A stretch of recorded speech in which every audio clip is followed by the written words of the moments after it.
hablar del mayor de los regalos que podamos recibir en un intercambio de regalos. Precisamente porque hay un regalo mayor, hemos titulado el presente sermón, Jesús es el regalo de Dios para la salvación del mundo. La idea central es exactamente igual que el título. Jesús es el regalo de Dios para la salvación del mundo. Si hoy salimos convencidos o reafirmamos nuestra convicción de que Jesús es el regalo de Dios para la salvación del mundo, habremos cumplido con nuestro cometido de que podamos comprender que no hay regalo fuera de Cristo que sea tan útil para nuestras vidas, aquel que nos libertó del pecado. Entonces, si me acompañan a leer el texto de Isaías, capítulo 9, versículos 1 al 7, todos aquellos que puedan ponerse de pie en reverencia a la palabra. Isaías, capítulo 9, versículos 1 al 7. Y dice así la santa y bendita palabra de Dios. Mas no habrá siempre oscuridad para la que está ahora en angustia, tal como la aflicción que le vino en el tiempo que livianamente tocaron la primera vez a la tierra de Zabulón y a la tierra de Neftalí. Pues al fin llenará de gloria el camino del mal de aquel lado del Jordán, en Galilea de los gentiles.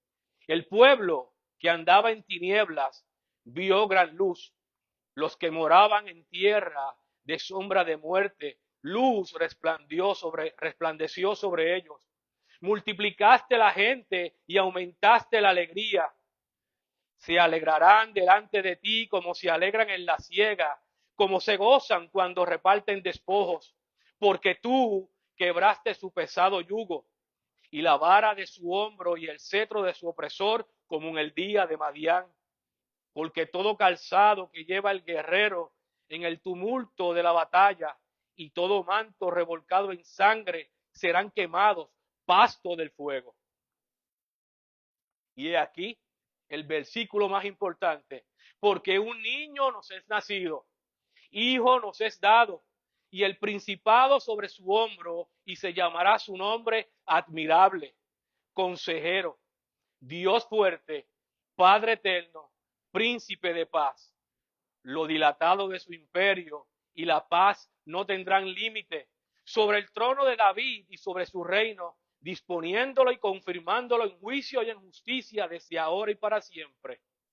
El celo de Jehová de los ejércitos hará esto. Padre Santo y Padre bueno, Señor, gracias por tu bendita palabra, Señor. Padre, te pedimos que seas tú en tu Espíritu Santo, Señor, asistiéndonos para poder explicar y aplicar con fidelidad tu santa y poderosa palabra, Señor. Que no se escape pensamiento humano alguno, sino que sea tu palabra, tu espíritu dirigiendo la presente predicación. Reconocemos nuestra insuficiencia, Señor. Estamos con temor y temblor, Señor, pero también con gozo reverente, Señor, de poder predicar tu palabra, Señor. Que podamos todos conocer como un solo hombre que Jesús, tu Hijo, es el regalo que tú nos has dado para la salvación del mundo. Te lo pedimos en el nombre de Cristo. Amén.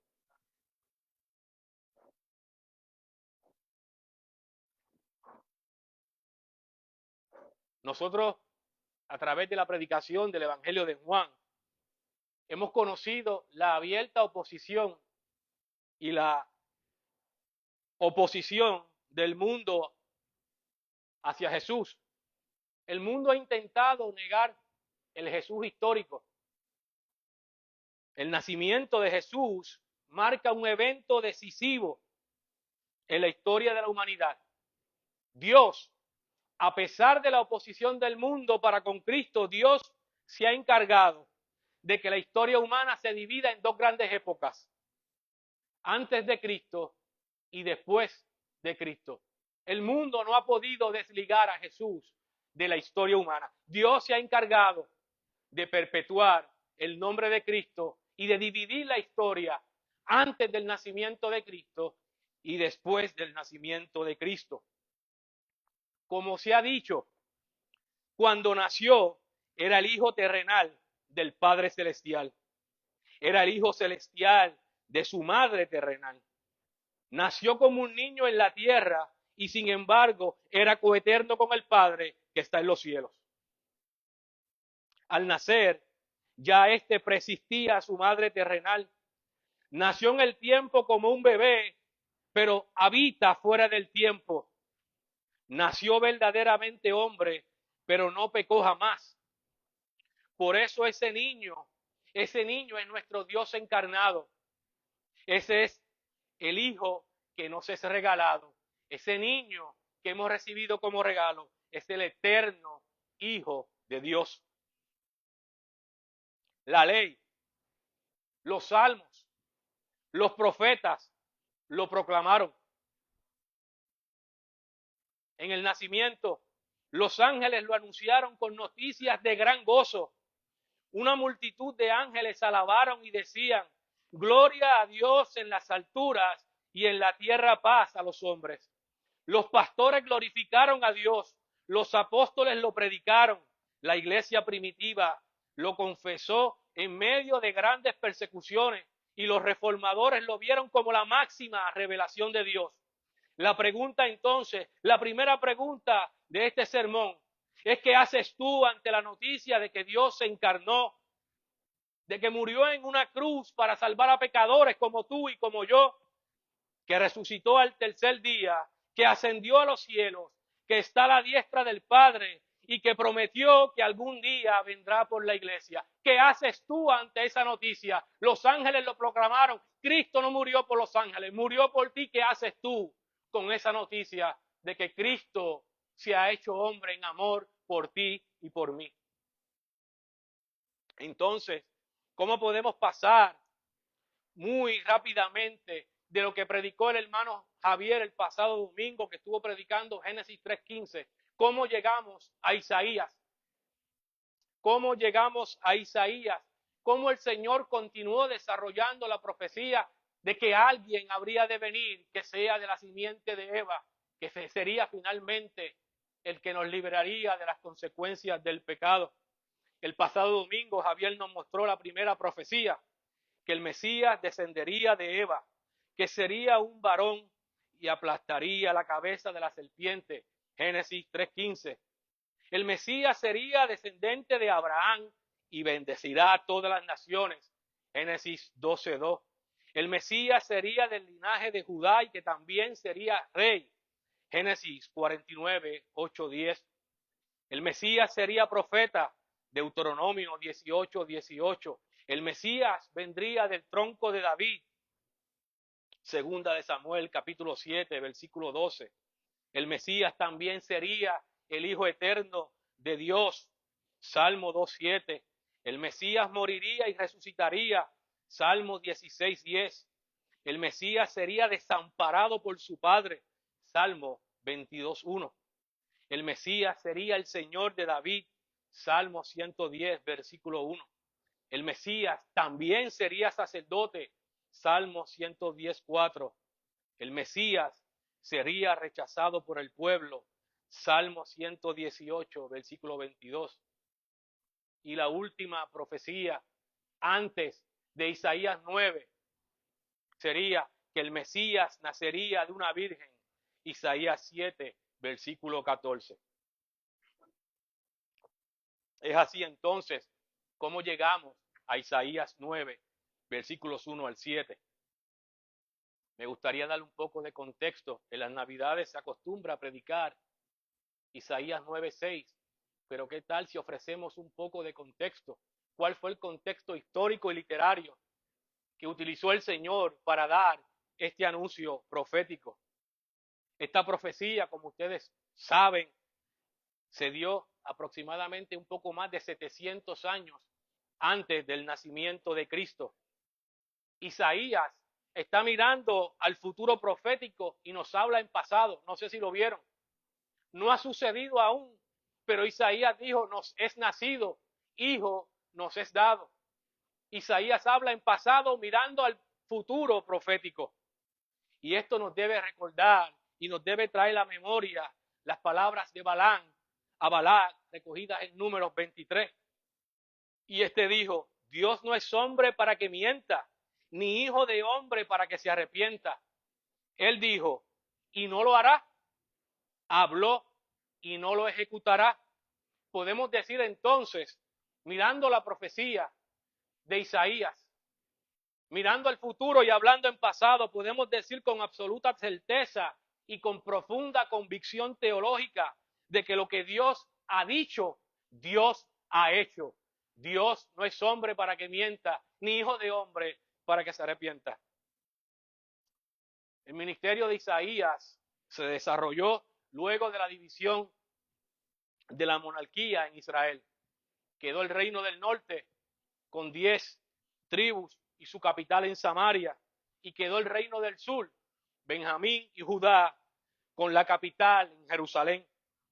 El rey Acaz, para ese entonces, era el rey de Judá, y este conoció que el rey Peca de Israel había acordado con el rey Resín de Siria invadir a Judá. Eso está en Isaías 7, todos aquellos que quieran profundizar, Isaías 7, Isaías 8, Segunda de Reyes 15, Segunda de Reyes 16. Y esta noticia puso o hizo que Acaz sintiera temor por la posible invasión del reino del norte. Y Dios manda a Isaías con palabra profética a decir: no se turbe su corazón, confiad. Y el Señor, conociendo la incredulidad de Acaz, le dijo: pídeme una señal. Y Acaz dijo: no me hace falta, no voy a tentar a Dios. Y Dios, como quiera, ante la incredulidad de Acaz, le dio una señal. ¿Y cuál fue la señal que le dio Isaías al rey Acaz? La misma que leyó el compañero Javier en la introducción del culto. He aquí, la Virgen concebirá y dará a luz a un hijo y llamará su nombre Emmanuel.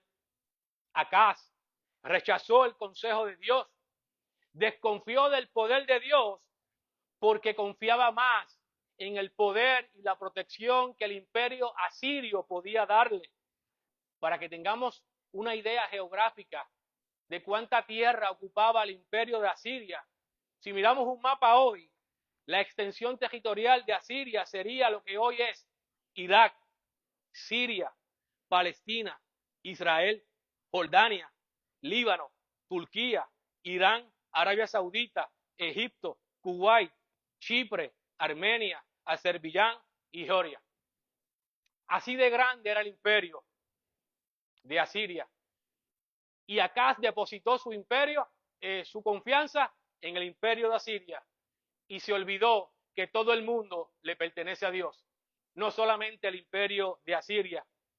Entonces, ante la desconfianza mostrada por Acaz, Dios emite un juicio a través de la boca de Isaías y le dice: Jehová hará venir sobre ti, sobre tu pueblo y sobre la casa de tu padre, días cuales nunca vinieron desde el día en que Efraín se apartó de Judá. Esto es el rey de Asiria. Es decir, Dios en su juicio iba a entregar al reino del norte, pero también al reino del sur, en manos de Asiria. Es decir, Acaz fue por lana y salió trasquilado. Acaz procuró la protección de Asiria y Dios en su juicio lo entregó a Asiria. Es en ese contexto entonces en que Dios, a través del profeta Isaías, da la profecía de Isaías 9, versículos 1 al 7. Es en ese contexto y no en otro en que se da esa profecía. Y ahora entonces podemos pasar a ver el texto bíblico. Versículo 1. Mas no habrá siempre oscuridad para la que está ahora en angustia, tal como la aflicción que le vino en tiempo que livianamente tocaron la primera vez a la tierra de Zabulón y a la tierra de Neftalí, pues al fin llenará de gloria el camino del mal de aquel lado del Jordán, en Galilea de los gentiles. Yo estoy leyendo desde la Reina Valera. Otra edición, como la Biblia de las Américas, comienza: pero no habrá más lobreguez. pero no habrá más lobreguez, o no habrá siempre oscuridad. Vemos que este versículo número 1 está íntimamente atado al último versículo del capítulo 8, que es el versículo 22. ¿Y cuál es la oscuridad que se refiere Isaías en el capítulo 9? Pues es esta, Isaías 8, versículo 22. Y dice Isaías, y mirarán a la tierra, y he aquí tribulación y tinieblas, oscuridad y angustia, y serán sumidos en tinieblas. Esa era la realidad de Judá. Estaba hundido en tinieblas, hundido en oscuridad, pero el Señor, que es rico en misericordia, ¿qué hace? Que a pesar de las tinieblas que cubren a Israel, al reino del norte y al reino del sur, hay una buena noticia. Se parece esto a Génesis 3:15, que aún en medio de una maldición está la mayor de las promesas. Pues aquí Isaías está haciendo exactamente lo mismo. En medio de las tinieblas, que es el castigo que Dios va a dar al reino de Judá por la desobediencia, ahí mismo hay una gran promesa. ¿Y cuál es la promesa? Que hay una buena noticia. Las tinieblas no durarán para siempre. Las tinieblas no durarán para siempre. Cuando la noche está más oscura, es cuando está llegando la madrugada y el amanecer. Eso siempre pasa. Cuando la noche está más oscura, es cuando va a llegar el amanecer. Las tinieblas terminarían. ¿Por qué terminarían? No por efecto climático, no. Terminarían por un efecto divino, porque habría uno que habría de nacer, que ese traería luz y llenaría la tierra de la gloria de Dios. Isaías también está anunciando la aflicción del reino del norte, el alejamiento de Dios, la desobediencia, la idolatría. Enfrentaría el santo y terrible juicio de Dios. ¿Y por qué Zabulón y por qué Neftalí? Si miramos un mapa hoy, un mapa moderno, Zabulón y Neftalí quedan al norte de Israel. Quedan al norte del reino del norte. Si miramos el mapa, Asiria hoy quedaría al noreste de Israel. Por lo tanto, ¿cuáles serían las primeras regiones en ser asoladas en la guerra y la invasión? Neftalí y Zabulón. Versículo 2. El pueblo que andaba en tinieblas vio gran luz. Los que moraban en tierra de sombra de muerte, luz resplandeció sobre ellos. Ya hemos visto en Isaías 8:22 el panorama negro y oscuro que enfrentaban. Pero Dios, los peros de Dios siempre son buenos. Pero Dios, que es fiel a su promesa, nunca hubiese permitido que todo el pueblo falleciera, ni castigaría por siempre a su pueblo. Porque allí donde reinan las tinieblas, en Judá, allí donde reinaban las tinieblas, Jesús habitó en Capernaum, en la región de Zabulón y Neftalí. El Nuevo Testamento enseña dónde se desarrolló el ministerio terrenal de Cristo. ¿Dónde se desarrolló? En Capernaum. ¿Y dónde queda Capernaum? En Zabulón y Neftalí. Y Mateo, el evangelista Mateo, consciente de eso, dice en Mateo 4, versículo 16, el pueblo asentado en tinieblas vio gran luz, y a los asentados en la región de sombra de muerte, luz les resplandeció. Mateo, cuando escribe su evangelio, está consciente que cuando Cristo desarrolló su ministerio en Capernaum, se estaba cumpliendo la profecía de Isaías. Y si ustedes han visto Mateo 4, versículo 16, la palabra luz aparece 2 veces. La primera aparece en singular. Perdónenme, aparece en letra minúscula. En la segunda ocasión, luz aparece en letra mayúscula, apuntando Mateo a que esa luz es una persona, es un nombre propio para Mateo. ¿Por qué? Porque donde no hay evangelio prevalecen las tinieblas, y el evangelio trae la luz, y Cristo mismo es el evangelio de Dios. Cristo es la encarnación del evangelio de Dios. El evangelio trae luz y Cristo es el evangelio. Jesús dijo de sí mismo: yo soy la luz del mundo. El que me sigue no andará en tinieblas, sino que tendrá la luz de la vida. Juan capítulo 8, versículo 12. Entonces, ¿a qué se debe que hayamos sido trasladados del reino de las tinieblas al reino de la luz admirable? Eso solamente ha sido posible porque un niño nos es nacido, un hijo nos es dado. Versículo 3 entonces. Vamos a ver aquí los efectos de la luz. Y dice Isaías: multiplicaste la gente y aumentaste la alegría.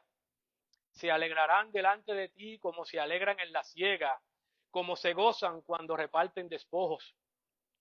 Isaías está consciente que la llegada de la luz al mundo es una obra de la gracia divina. Y es como si Isaías en este versículo estuviese hablando con el propio Dios y le dice: tú multiplicaste, tú aumentaste. Dice: multiplicaste la gente y aumentaste la alegría. Isaías está reconociendo que eso es obra únicamente de Dios. Multiplicaste, aumentaste. Isaías está mirando al cielo, reconociendo la grandeza y la fidelidad de la palabra del Señor. Cuando Isaías dice: multiplicaste a la gente, la Biblia de las Américas utiliza la palabra nación. Multiplicaste la gente o multiplicaste la nación. Es el resultado directo de que ha llegado la luz al mundo. Ciertamente la población de Judá iba a ser aumentada. También va a ser obra divina, pero Isaías se refiere a una cosa mucho más profunda que meramente la población física de las personas. Cristo inauguró el reino de los cielos. ¿Y qué pasa con ese reino de los cielos? Es como una semilla de mostaza y va creciendo. Cristo lo está aumentando. ¿De qué forma Cristo aumenta el reino de los cielos? Salvando a aquellos, trayendo a la iglesia a aquellos que son salvos para unirnos al verdadero Israel, a la verdadera nación. Y es por eso que Isaías dice: tú multiplicaste a la gente.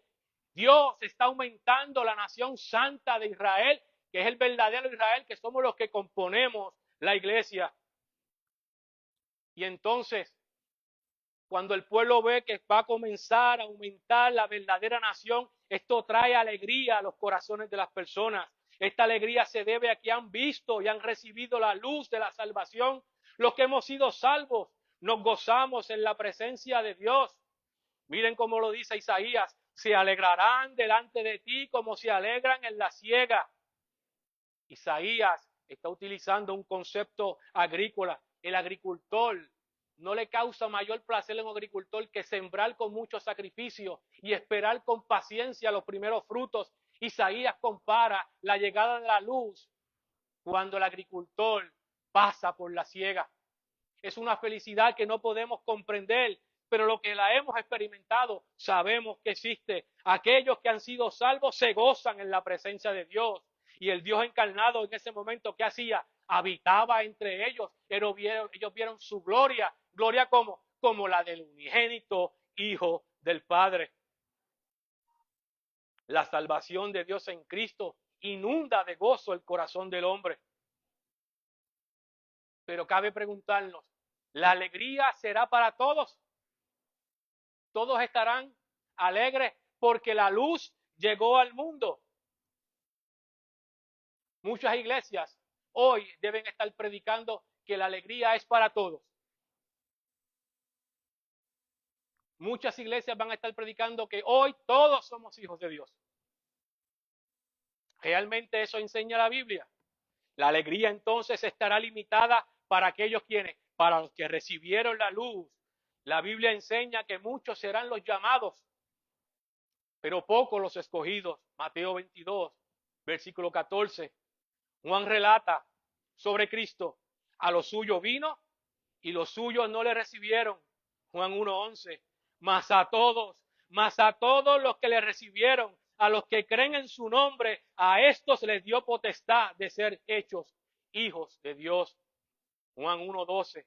La luz de la salvación trae alegría en el corazón del hombre pecador que se sabe perdonado por Dios, aún en medio de nuestra mayor profunda aflicción. Lo repito, la luz de la salvación trae alegría en el corazón del hombre pecador, en aquel que se sabe perdonado por Dios y aquel que conoce cuánto le costó a Dios ese perdón. Y ese gozo por la salvación supera cualquier aflicción. La segunda pregunta del sermón entonces, ¿eso realmente te ocurre a ti? ¿Tu gozo por la salvación es mayor que tu más profunda aflicción o carencia? No te estoy preguntando si lo sabes. La pregunta es que si eso te ocurre a ti,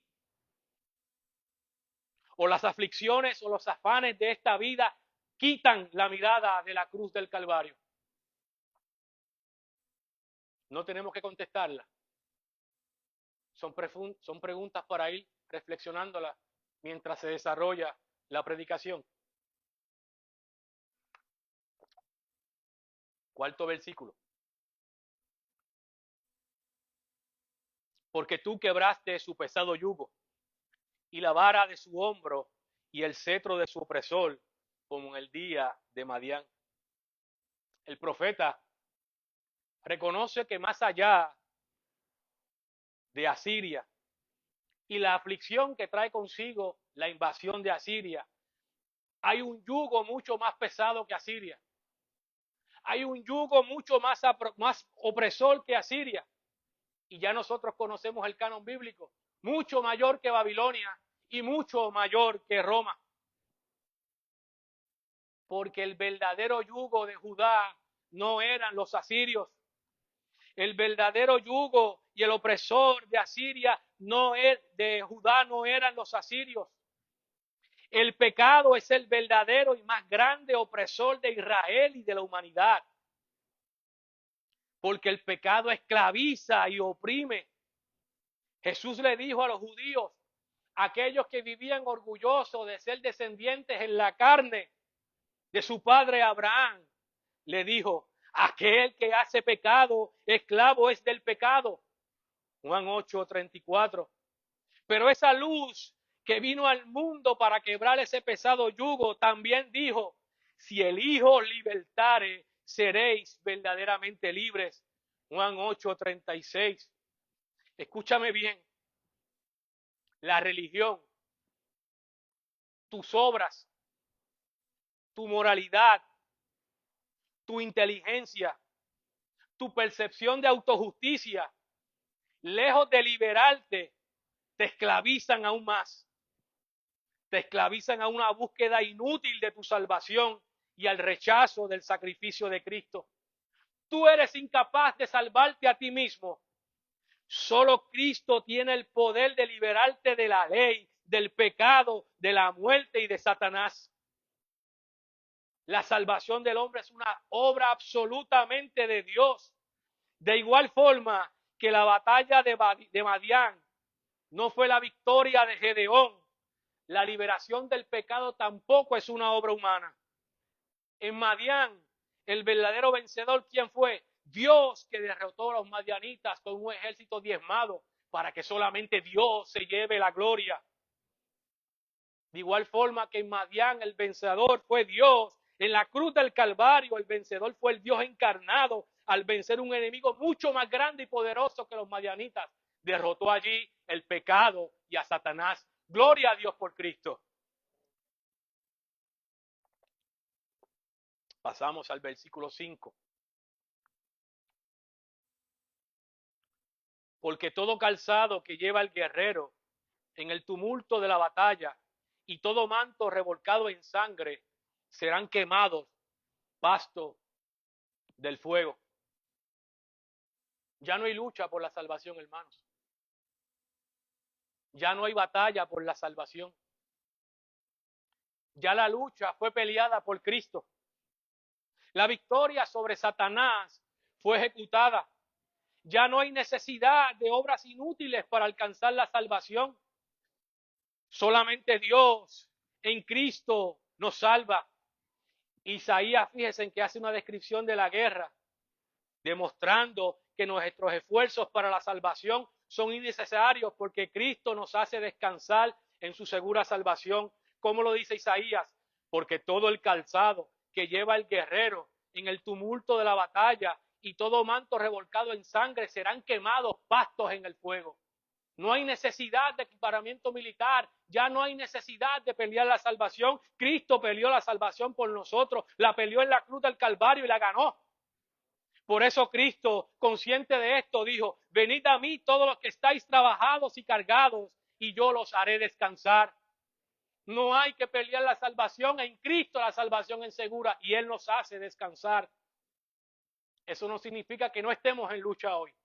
Estamos en lucha no para ganar nuestra salvación, estamos en lucha porque Cristo ha ganado para nosotros la salvación.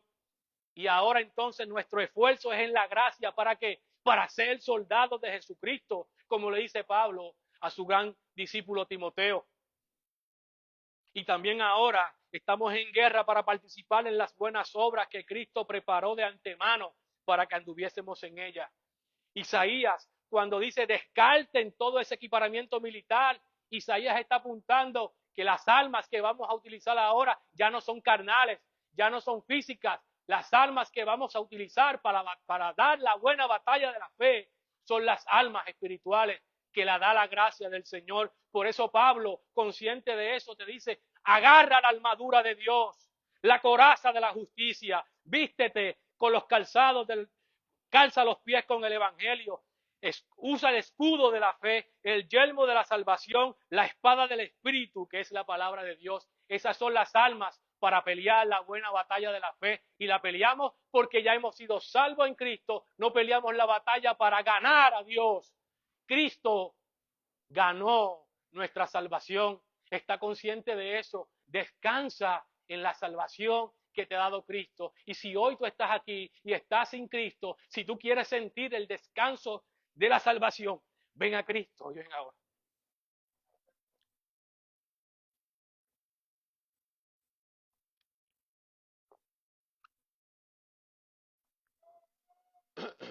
Vamos entonces a lo que debe ser más o menos la mitad del sermón. Como diría, no, como le gusta, no estamos terminando todavía. Versículo 6. Porque un niño nos es nacido, hijo nos es dado, y el principado sobre su hombro, y se llamará su nombre admirable, consejero, Dios fuerte, Padre eterno, príncipe de paz. Ahora Isaías nos va a decir a través de quién Dios va a hacer qué cosa, lo que ha dicho que va a hacer en los versículos 1 al 5. ¿Y quién va a hacer esta obra gloriosa? ¿Quién sería la luz que derrotaría las tinieblas? ¿Quién sería el responsable de aumentar la nación? ¿Quién sería el responsable de aumentar la alegría en el corazón de aquel que va a ser salvo?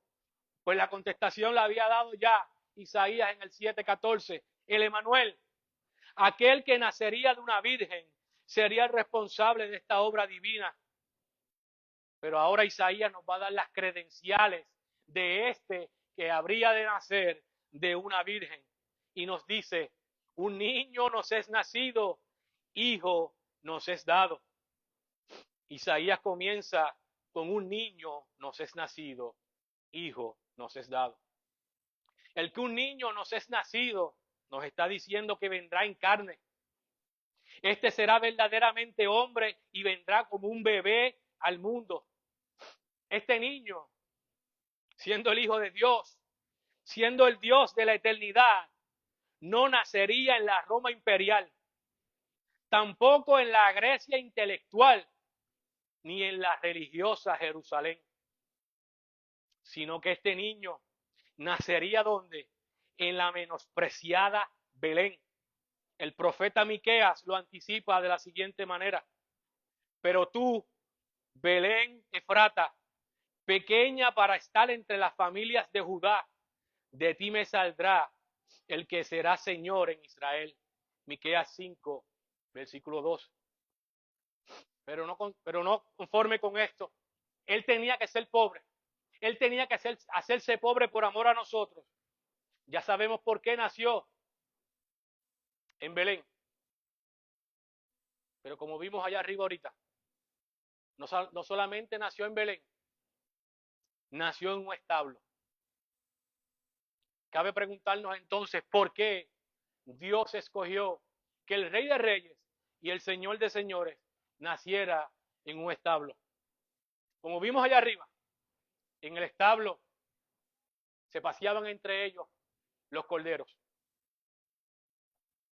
Pero este no sería igual que el resto de los corderos. Este sería diferente. Los otros corderos serían utilizados solamente para expiar de forma temporal el pecado. Y ya el otro año había que volver a matar y sacrificar un cordero. Porque ese cordero no tenía la autoridad de liberarte del pecado de una vez y para siempre. Por eso ese cordero que nació en ese establo es distinto a los demás corderos. Por eso es que ese cordero fue llamado por el profeta: he allí el cordero de Dios que quita el pecado del mundo. Y lo va a quitar una vez y para siempre. Y como Él es santo, también es sacerdote y no se tiene que purificar, Él entraría aquí al lugar santísimo una vez y para siempre. Se acabaron los sacrificios. Por eso es que Cristo te dice: ven a mí que te haré descansar. Gloria a Dios por Cristo, que ha llegado la luz al mundo. Pero además de que un niño nos es nacido, hijo nos es dado. Dios nos ha dado a Cristo, su Hijo. Y aquí apunta la palabra hijo. Apunta a la naturaleza divina de aquel que venía de bebé, que habría de venir como un bebé al mundo. Este niño, que a su vez es hijo, nos llega como un regalo de Dios, como un regalo de Dios. Cristo no es nuestro hoy por derecho propio. Cristo hoy es nuestro por la gracia y la misericordia del Dios que habita en los cielos.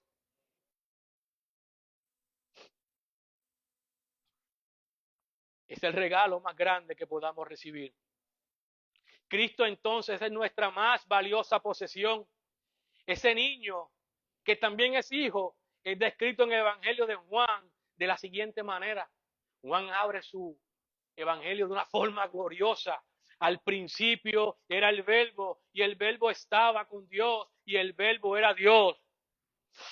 Y aquel Verbo fue hecho carne y habitó entre nosotros, y vimos su gloria, gloria como del unigénito del Padre, lleno de gracia y de verdad.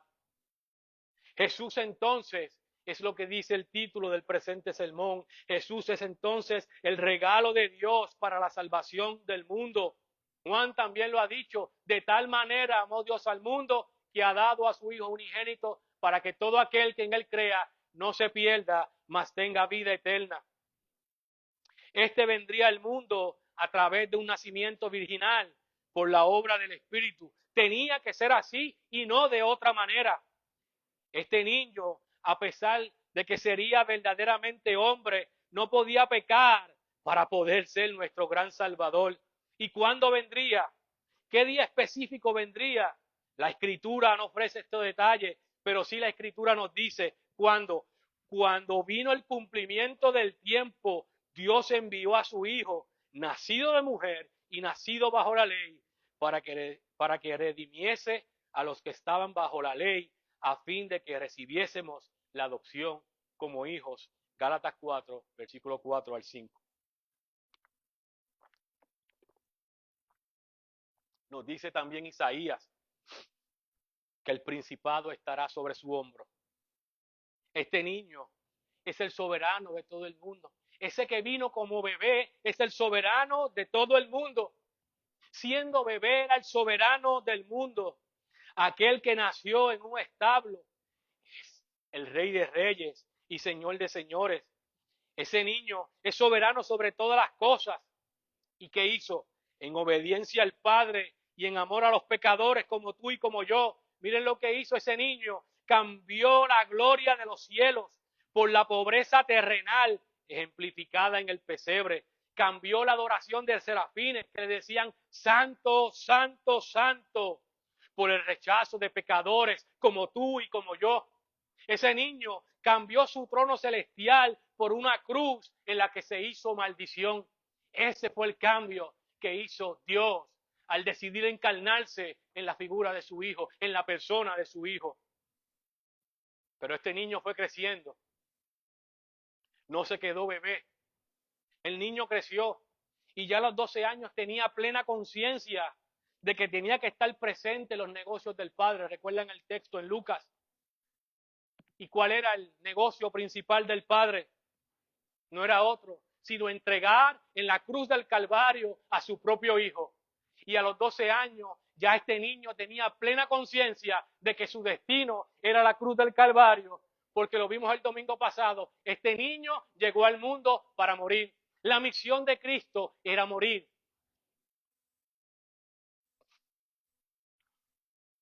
Es por eso que lo que verdaderamente celebramos como iglesia es la encarnación de nuestro gran Dios en la persona de su Hijo.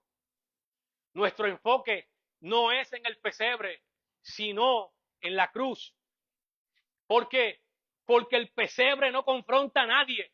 La cruz de Cristo confronta.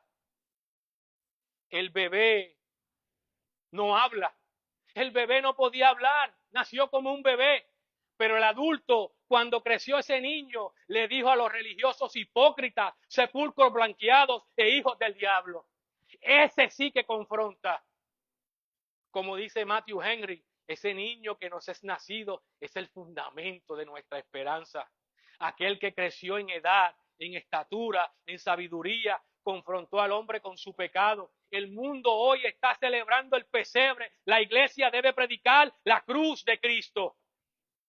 Por eso es que esta serie se titula Del pesebre a la cruz. Su nombre es Jesús. ¿Cómo se llamará este niño entonces?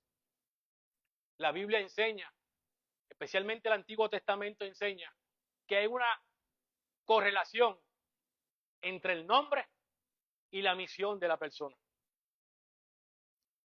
Estos nombres que utiliza Isaías, que son dados por Dios, nos van a definir para qué vino este niño al mundo. Sus nombres revelan entonces para qué Dios nos ha dado a este niño, para qué Dios nos ha dado a su Hijo. ¿Y cómo será llamado? Admirable consejero, Dios fuerte, Padre eterno, príncipe de paz. Vamos al primero de los nombres, admirable consejero. Reina Valera la tiene en dos palabras separadas, admirable y consejero. La Biblia de las Américas une ambos títulos, el resultado es el mismo. Si es admirable y es consejero, es que es un admirable consejero. Así que no debe cambiar en nada. La palabra en original de admirable nos dice que es algo maravilloso, algo milagroso. Y el que es consejero es porque da consejo. Es decir, entonces podemos decir que el consejo ¿de quién? Del niño que nos es nacido. Ese consejo es sabio, ese consejo es perfecto, ese consejo es valioso, ese consejo es infalible. Ese niño será incomprensible porque su sabiduría no tendría fin. ¿Se acuerdan cuando a los 12 años los doctores de la ley se maravillaban con las preguntas que hacía? Porque crecía en sabiduría, porque Él es la sabiduría de Dios. El hombre más sabio que hemos conocido, Salomón. La sabiduría de Salomón en comparación a la del admirable consejero, ¿cómo sería? Como una gota en el infinito mar de la sabiduría de Dios. No hay comparación justa para Salomón. Está derrotado. La sabiduría de Salomón, aunque sabio, era finita porque es hombre. La de Cristo, que es el Dios encarnado, es infinita porque Dios es infinito. Entonces, ¿cuál actitud tú tomas? ¿La de Acaz, que desechó el consejo de Dios? ¿O por el contrario, procuras tú el consejo del admirable consejero revelado en la Escritura? ¿Estás convencido y crees por fe que ese que era niño, que creció, que es la sabiduría de Dios, sabe lo que verdaderamente a ti te conviene? ¿Ansías tú conocer los tesoros ocultos de Cristo? No la conteste. El tiempo que tú pases aquí, el tiempo que pasemos nosotros en la Escritura, va a revelar realmente si procuramos el consejo del admirable consejero. Porque Dios ha hablado y ha hablado en su escritura.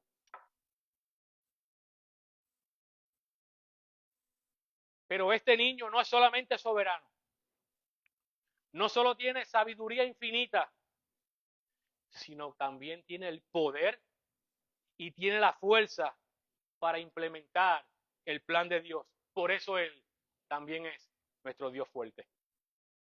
Este niño nació siendo ya Dios en la eternidad, el Dios fuerte. Y aquí la paradoja del texto, pero es una gran verdad. Este niño no podía valerse por sí mismo. Él no se podía sostener por sí mismo, pero ese niño era el que sostenía y sostiene todas las cosas del mundo.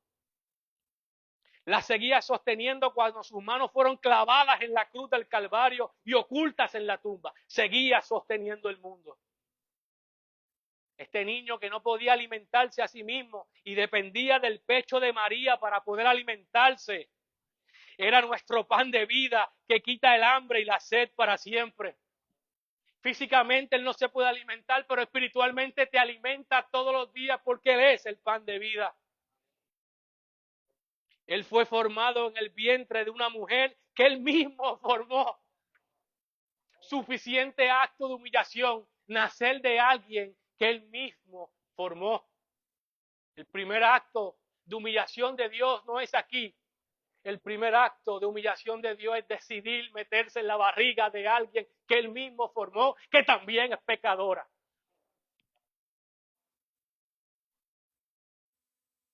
Eso lo hizo el Señor.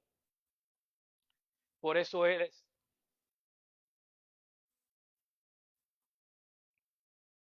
nuestro Dios fuerte.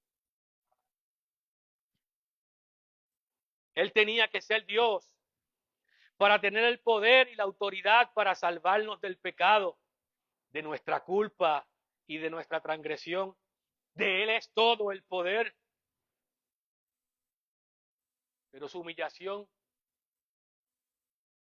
no consistió solamente en estar en la barriga de una mujer. No, fue más allá. Aún siendo Dios, como dice Pablo en Filipenses, no estimó en ser igual a Dios como cosa que aferrarse, sino que se despojó a sí mismo, tomando forma de siervo, hecho semejante a los hombres, y estando en la condición de hombre, se humilló a sí mismo, haciéndose obediente hasta la muerte y muerte de cruz. Filipenses 2, de los versículos 6 al 8. Por eso, Iglesia Bautista, Comunidad de Gracia, por eso su sangre derramada en la cruz tiene el poder para salvar. Por eso tiene poder y permite un nuevo y mejor pacto con Dios. Estamos en el pacto de la gracia porque Él lo ganó. Hebreos 9, versículos 14 al 15. Lo que para el hombre, lo que para ti y para mí es imposible, que es salvarnos, para Dios es posible. Mira a tu lado, mira los grandes pecadores que somos y el Señor ha derramado gracia y bendición sobre nuestras vidas.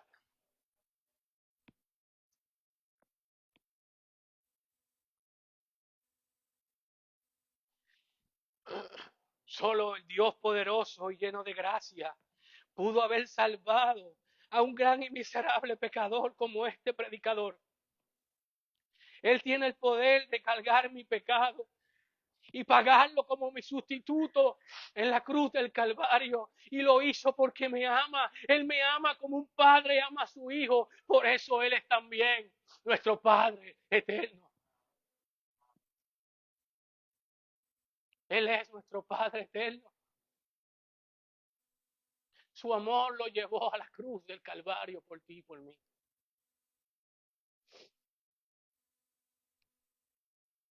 Esto no quiere decir que en la relación trinitaria Cristo sea el Padre. Eso no es lo que enseña el texto.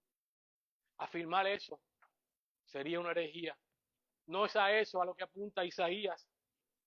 Sabemos todos aquí en esta iglesia, por la gracia de Dios, el pastor se ha encargado de enseñar bien nuestro Dios es trino. Un solo Dios en tres personas. El nombre de Padre Eterno apunta a que Jesús nos ama como Padre. Nos ama con amor filial.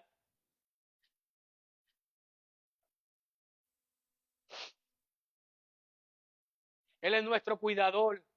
Es aquel que interesa nuestro bienestar. Él nos trata con amor compasivo. Él derrama gracia y misericordia sobre nosotros.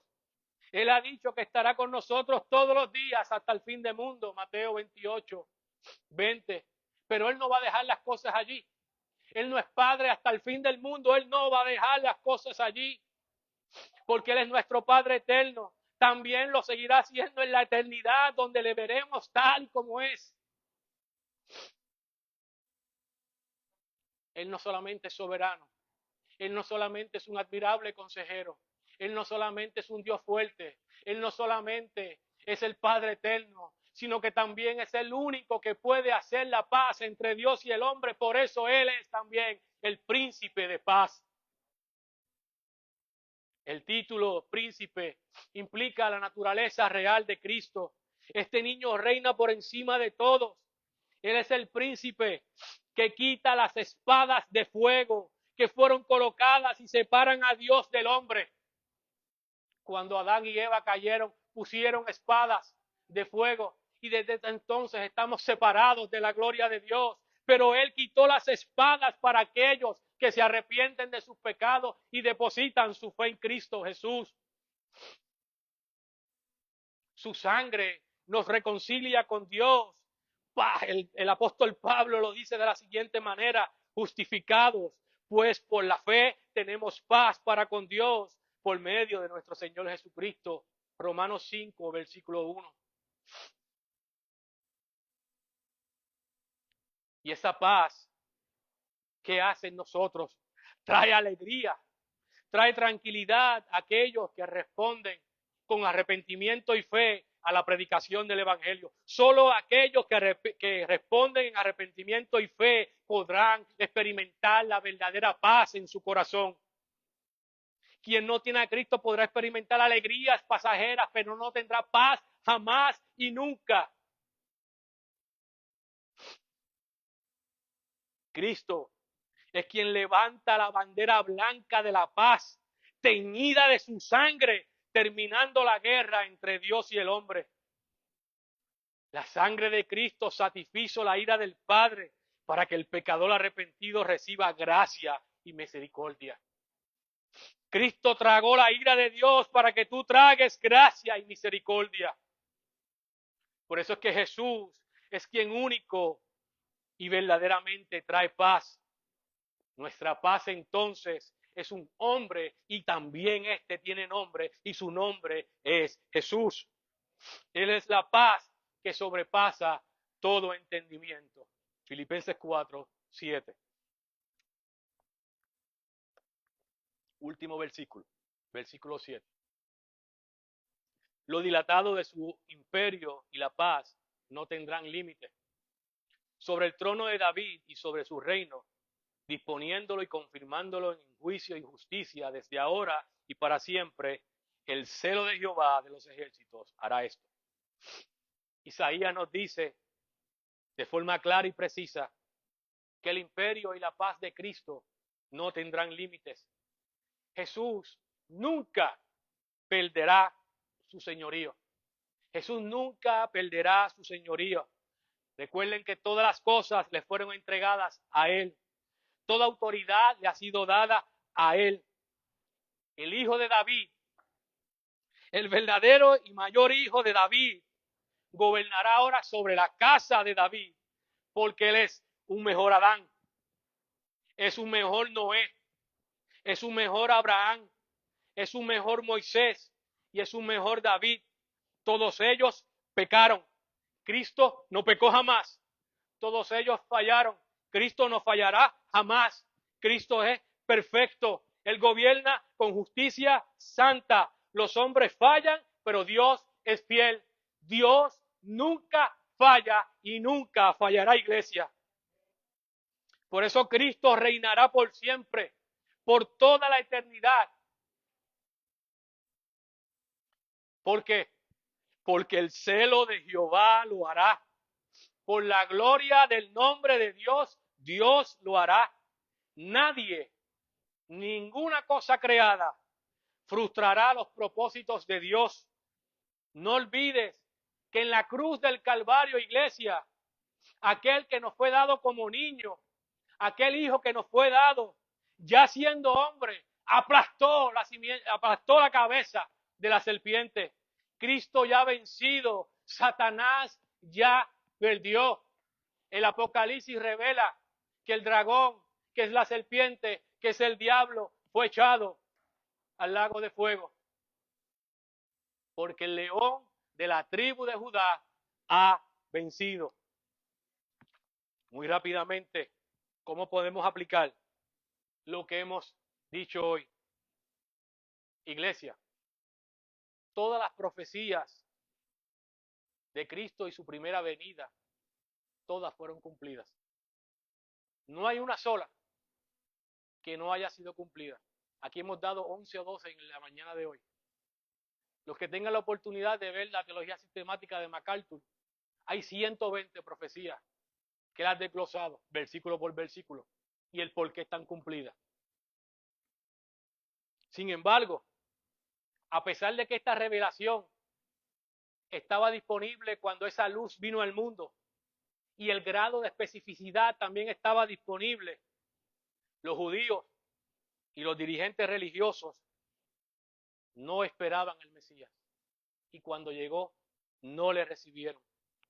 Los evangelios relatan la fuerte oposición que tuvo Cristo. Algunos pocos estaban expectantes, esperando el Mesías. Simeón, Ana, Juan el Bautista, los pastores y los magos fueron algunos de los pocos que esperaban la llegada del Mesías o recibieron al Mesías. ¿Qué hacían los demás? Los demás estaban envueltos en los afanes de la vida.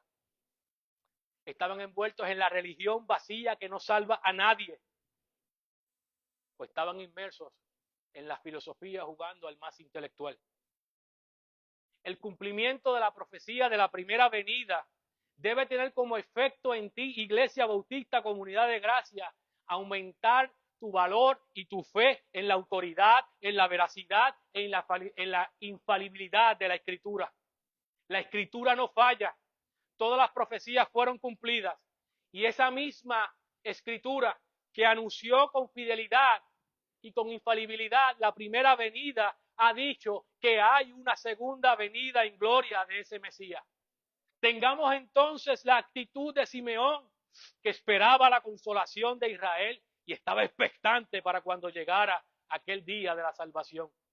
Esperemos con expectativas a aquel que nos llevará con él a nuestra verdadera casa.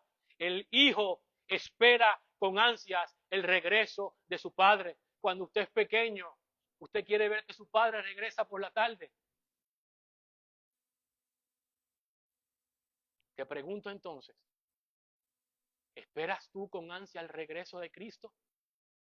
¿De verdad tú vives eso? Que en cualquier momento puede ocurrir. ¿Vives deseando como el mayor de tus anhelos la segunda venida de Cristo? ¿O estás tan enamorado de los deleitos que te ofrece este mundo que quisiera que el Señor retrasara aún más para tú seguir viviendo?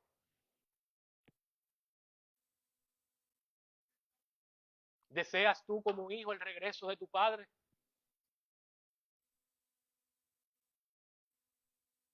Definitivamente, Jesús es el regalo de Dios para la salvación del mundo. Solo a través de Jesús,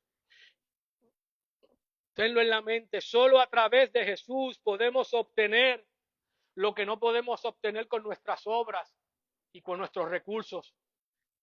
¿Qué no podemos obtener con nuestras obras y nuestros recursos? Sencillo. Mire qué grande es lo que no podemos tener con nuestras obras. Perdón de Dios, reconciliación con Dios, adopción por Dios, justificación por Dios, glorificación por Dios y vida eterna. Y estoy convencido, como dice Camilo muchas veces, que disfrutaremos de la creación y de una relación con Dios como nunca la hemos tenido. Él, ¿quién? El niño que nos es nacido, el hijo que nos es dado. Él y solo Él es el camino. Él y solo Él es la verdad. Y Él y solo Él es la vida. Solo Él y solo Él nos lleva a Padre, iglesia. Como dijimos al principio, y ahora sí estamos terminando. Como dijimos al principio, siempre salimos perdiendo con los intercambios de regalos. No está mal en continuar participando de intercambios de regalos con los hombres. Es hasta divertido. Pero ¿qué tal si tú te detienes a pensar en el regalo que hoy Dios te ofrece? ¿Vas a seguir rechazando el regalo de Dios para tu salvación? ¿Prefieres seguir jugando al intercambio de regalos con hombres? ¿O prefieres participar del glorioso intercambio que Dios te ofrece hoy? Hermano, amigo, si tú no estás en Cristo, en esta época de Navidad, donde celebramos la encarnación, su nacimiento, Dios realmente te ofrece salvación a través del arrepentimiento y la fe. En este intercambio, ¿en cuál? En el que te ofrece Dios, no hay forma de salir perdiendo jamás.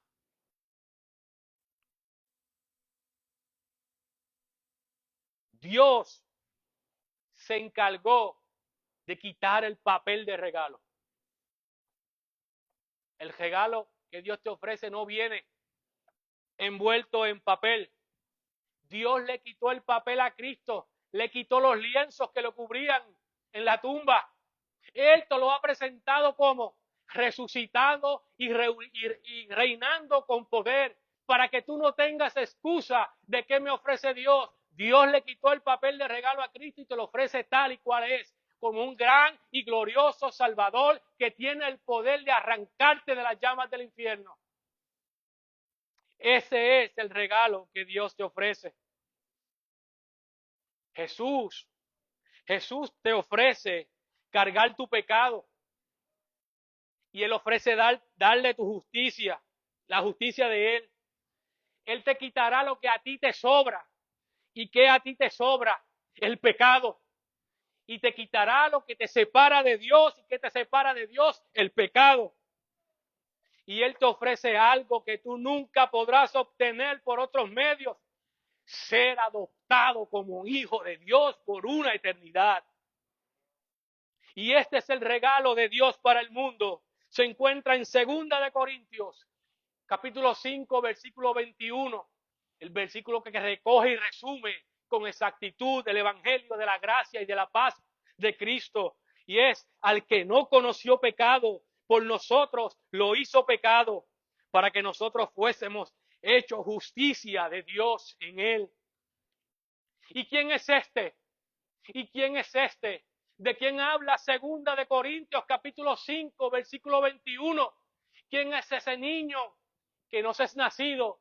¿Quién es ese hijo que nos es dado? Es esta iglesia, el admirable consejero, el Dios fuerte, el Padre eterno, el príncipe de paz. ¿Y quién es este? El que fue puesto en el pesebre, vivió para la cruz. Su nombre es Jesús. Oramos, iglesia, oramos. Padre Santo y Padre bueno, Señor, gracias por tu palabra, Señor. Gracias por Cristo, Señor. Qué enorme provisión tú nos das, Señor. Gracias por ese regalo que no lo puede comprar nuestra inteligencia, no lo puede comprar nuestra profesión, no lo puede comprar nuestra cuenta bancaria, Señor. No me lo puedo ganar a través de obras, Padre amado. Pero tú, en tu gracia y en tu misericordia, Señor, decidiste encarnarte en la persona de tu Hijo amado, Cristo Jesús, Señor. Él vino al mundo, vivió la vida perfecta que debimos haber vivido nosotros, Señor. Fue a la cruz del Calvario y en esa cruz, Señor, tú pusiste sobre Cristo todo mi pecado y pusiste sobre este pecador la justicia de Dios, Señor, solo por gracia, solo por misericordia, Señor, porque tú me amaste como Padre eterno, Señor. Gracias, Padre. Gracias por Cristo, Señor. Te pedimos por todos aquellos que escuchan este sermón, Señor, y que tal vez hoy todavía no te conocen, Señor, que hoy todavía no han rendido su vida a Cristo, Señor. Padre, ten compasión de sus almas, Señor. Regálale arrepentimiento, Señor, regálale fe, Padre amado, para que también, Señor, ellos puedan recibir, Señor, el mayor regalo, Padre amado, que es que Jesús es el regalo tuyo para la salvación del mundo, Señor. Te damos gracias, Señor. Te alabamos, te adoramos, te glorificamos, Señor. Todo esto te lo pedimos en el nombre de Cristo. Amén.